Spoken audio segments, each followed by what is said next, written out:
ప్రభు నామమున అందరికీ శుభోదయం.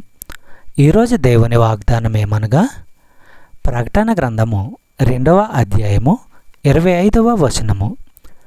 నేను వచ్చు వరకు మీకు కలిగియున్న దానిని గట్టిగా పట్టుకొనిడి.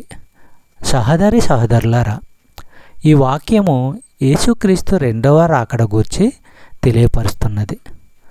సంఘము ఏమేమో చేయాలని క్రీస్తు ఆదేశించలేదు. దాని మీద పెద్ద భారాలు మోపలేదు.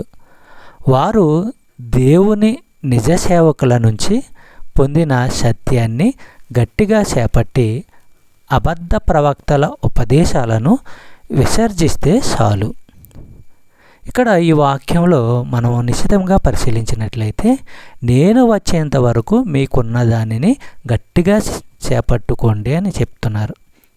చరిత్రలో ఉన్న తుయతైర సంఘము క్రీస్తు రెండో రాకడ సమయంలో ఉనికిలో ఉండదు. కానీ తుయతైర సంఘము అంటే శ్రమల వాసన గల సంఘము దేనికి ప్రతినిధిగా సూచనగా ఉందో అది అప్పుడు ఉనికిలో ఉంటుంది. ప్రకటన గ్రంథము 22వ అధ్యాయము 7వ వచనము మనము పరిశీలించినట్లయితే, ఇదిగో నేను త్వరగా రాబోతున్నాను. దేవుని మూలంగా వచ్చిన ఈ గ్రంథములోని మాటలను పాటించే వ్యక్తి ధన్యజీవి. ధన్యజీవి అంటే ధన్యత ఎవరికి కలుగుతుంది? వాక్యములో వెల్లడి అయిన సత్యానికి విధేయత చూపడమే ధన్యులు.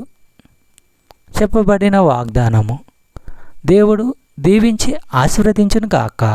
ఆమేన్.